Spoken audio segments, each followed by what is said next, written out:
बिस्मिल्लाहिर्रहमानिर्रहीम। अस्सलाम वालेकुम students, welcome to easy learning channel.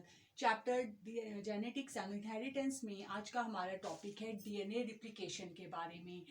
DNA क्या होता है, इसका स्ट्रक्चर कैसा होता है, ये हम बहुत डिटेल में पढ़ चुके हैं। अगर आपने मेरी डीएनए वाली वीडियो नहीं देखी है तो उसका लिंक मैं ऊपर दे दूंगी, आप प्लीज मेरी उस वीडियो को लाजमी देखिएगा, क्योंकि अगर हमें डीएनए का स्ट्रक्चर पता होगा तभी हम डीएनए रिप्लिकेशन को समझ सकते हैं। ठीक है, डीएनए क्या होता है? डीएनए हमारे पास हेरिडिटरी मटेरियल है जो कि बॉडी के हर सेल में मौजूद होता है और जनरेशन आफ्टर जनरेशन ट्रांसफर भी होता रहता है।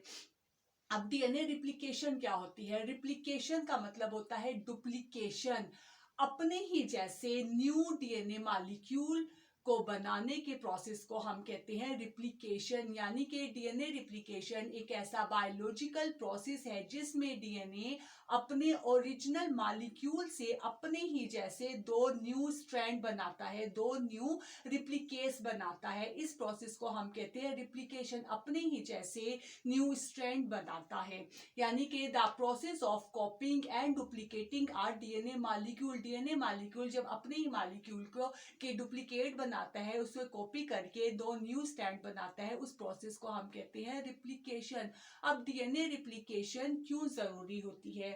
आपको सेल डिवीजन याद हो, माइटोसिस म्योसिस, उसके इंटरफेस में हमने पढ़ा था कि क्रोमोसोम डिवीजन से पहले अपने आप को डुप्लीकेट करते हैं। अब क्रोमोसोम ऑफ कोर्स डीएनए से बने होते हैं, तो सेल डिवीजन से पहले जो है डीएनए अपने आप को रिप्लिकेट कर लेता है, अपने ही जैसे अपनी न्यू कॉपीज बनाता है, ताकि जब सेल डिवीजन स्टार्ट होती है तो फिर हर सेल में जो है डीएनए की मॉलिक्यूल ट्रांसफर होते हैं। तो डीएनए रिप्लिकेशन हमारे पास बायोलॉजिकल इनहेरिटेंस का बहुत ही एक इम्पॉर्टेंट प्रोसेस होता है। अब डीएनए रिप्लिकेशन कैसे स्टार्ट होती है? आपको डीएनए का स्ट्रक्चर याद हो तो मैंने आपको बताया था कि DNA molecule is a double helical structure. DNA का जो मॉलिक्यूल होता है वो डबल स्ट्रैंड पे कंसिस्ट करता है। ठीक है, अब जब रिप्लिकेशन का प्रोसेस स्टार्ट होता है तो डीएनए के ये जो दोनों स्ट्रैंड है वो एक दूसरे से सेपरेट हो जाते हैं with the help of enzyme.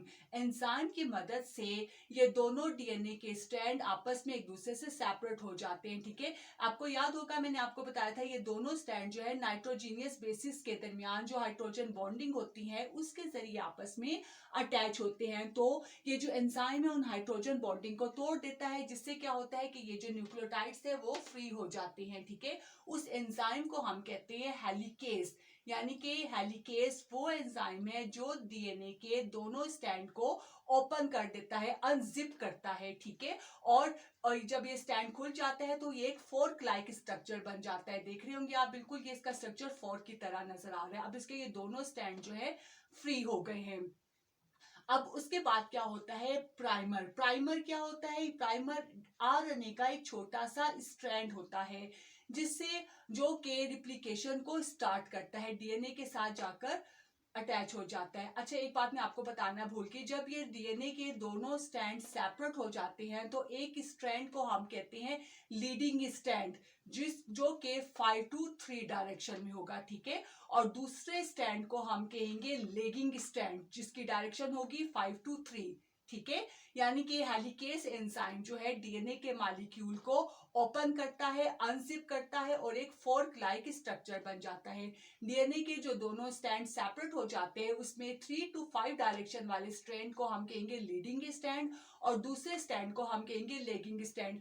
आपको याद होगा कि मैंने आपको डीएनए के स्ट्रक्चर में बताया था कि ये दोनों स्ट्रैंड डीएनए के जो है वो एक दूसरे के ऑपोजिट डायरेक्शन में होते हैं। एक ही डायरेक्शन 3 to 5 होगी तो दूसरे की 5 to 3 होगी।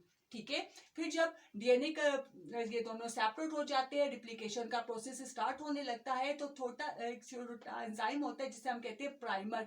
प्राइमर असल में एक छोटा सा आरएनए का स्ट्रैंड होता है जो कि डीएनए के मॉलिक्यूल के साथ आकर अटैच हो जाता है और रिप्लिकेशन के प्रोसेस को स्टार्ट करता है।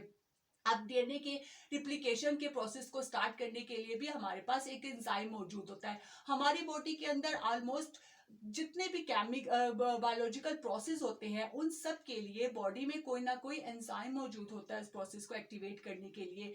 तो जब ये प्राइमर आकर डीएनए के स्ट्रैंड के साथ अटैच हो जाता है तो डीएनए पॉलीमरेज ये वो एंजाइम है जो कि इस रिप्लिकेशन के प्रोसेस को कंटिन्यू करेगा। ठीक है, प्राइमर के साथ डीएनए पॉलीमरेज अटैच हो जाते हैं और फिर इनके दरमियान जो है ये कॉपिंग स्टार्ट होती है। ठीक है, ये डीएनए के स्ट्रैंड को कॉपी करता जाता है और ये डीएनए पॉलीमरेज जो है उस स्ट्रैंड को आगे की तरफ बढ़ाता जाता है। ठीक है, अब ये जो डीएनए पॉलीमरेज एंजाइम है ये वर्क करता है सिर्फ 5 to 3 डायरेक्शन में। ठीक है, तो जो 5 to 3 डायरेक्शन में डीएनए का नया स्टैंड बन रहा होगा वो बिल्कुल एक कंटिन्यूअस स्टैंड की शक्ल में बनेगा। ठीक है, यानी ये स्टैंड बिल्कुल कंटिन्यूअस होता है। अब जो दूसरा स्टैंड होता है लेगिंग स्टैंड, उसमें मैंने आपको कहा कि डीएनए पॉलीमरेज सिर्फ वर्क करता है 5 to 3 डायरेक्शन में। अब जब ये लेगिंग स्ट्रैंड में कॉपी करना शुरू करेगा डीएनए स्ट्रैंड में, तो जाहिर है इसकी डायरेक्शन ऑपोजिट हो जाएगी। अब यहाँ पे प्राइमर इसके साथ अटैच हो जाएगा। डीएनए पॉलीमरेज जो है कॉपी तो स्टार्ट करेगा मगर ये जो न्यू स्ट्रैंड बनाएगा वो कंटिन्यूअस नहीं होगा। लेगिंग स्ट्रैंड में क्या होगा कि डीएनए को जो ये कॉपी करेंगे वो छोटे छोटे फ्रेगमेंट की शक्ल में डीएनए को कॉपी करते जाएंगे। यहाँ पे देखिए प्राइमर अटैच हो गया, डीएनए पॉलीमरेज ने छोटा सा स्टैंड को कॉपी कर लिया, फिर थोड़ा सा गैप आ गया, फिर नया प्राइमर डीएनए के साथ अटैच हो गया और फिर इसने एक छोटा सा फ्रेगमेंट बना दिया। कहने का मतलब ये है कि लीडिंग स्ट्रैंड में जो नया डीएनए का स्ट्रैंड बनता है वो कंटिन्यूअस बनता है, मगर लेगिंग स्ट्रैंड में वो कंटिन्यूअस नहीं बनता बल्कि छोटे छोटे फ्रेगमेंट की शक्ल में डीएनए के न्यू स्ट्रैंड बनते हैं। इन फ्रेगमेंट्स को हम कहते हैं ओकाइजी फ्रेगमेंट्स। बाद में फिर ये सारे फ्रेगमेंट्स आपस में अटैच होकर कंटिन्यूअस हो जाते हैं। ठीक है, और इसकी रीजन क्या है? इसकी रीजन यही है कि DNA polymerase only work in 5 to 3 direction. यहाँ पे देखिए इसकी सिंपल डायग्राम ये है, ये डीएनए का स्ट्रैंड है जो कि ओपन हो गया है, अनजिप हो गया है और ये न्यू स्ट्रैंड जो है यहाँ पे बन गया है। और यहाँ पे मैंने आपको न्यूक्लियोटाइड के हिसाब से बना के दिखाया ताकि आपको ज्यादा अच्छे तरीके से समझ आ जाएगा। न्यू स्ट्रैंड इसी तरीके से बनते हैं कि ये जो नाइट्रोजीनियस बेसिस होते हैं उनके सामने उनके कम्प्लीमेंट्री बेसिस अटैच हो जाते हैं। जैसे कि अगर डीएनए के पुराने स्ट्रैंड में साइटोसिन मौजूद होगा तो न्यू स्ट्रैंड में उसके सामने ग्वानिन आ जाएगा, एडेनिन थायमिन के सामने एडेनिन आ जाएगा। इसी तरीके से ये आपस में जो ओल्डर स्टैंड होता है डीएनए उसको कॉपी करते जाएंगे और डीएनए के दो स्टैंड बन जाते हैं। इसी तरीके से जो है डीएनए जो है अपने स्टैंड को दो न्यू स्टैंड में कॉपी कर लेता है। इसी तरीके से बॉडी के तमाम सेल के अंदर जितने भी डीएनए मौजूद होंगे वो इसी तरीके से कॉपी करते जाएंगे। तो ये हमारे पास डीएनए रिप्लिकेशन का प्रोसेस था। डीएनए रिप्लिकेशन का प्रोसेस इसलिए भी समझना जरूरी था कि हमने अब देखे डीएनए का स्ट्रक्चर पढ़ लिया, आरएनए का स्ट्रक्चर, उसकी टाइप्स को समझ लिया, डीएनए रिप्लिकेशन को समझ लिया। जो तो इससे नेक्स्ट जो मेरी वीडियो होगी वो प्रोटीन सिंथेसिस के बारे में होगी और प्रोटीन सिंथेसिस को हम तभी समझ सकते थे जब हमें डीएनए रिप्लिकेशन के प्रोसेस के बारे में भी पता होता। तो आप मेरी नेक्स्ट वीडियो को भी लाजमी देखिएगा। आज की वीडियो समझ आ गई हो तो प्लीज इसको लाइक कर दीजिएगा। कोई बात समझ नहीं आई हो तो प्लीज कमेंट करके लाजमी पूछ लीजिएगा।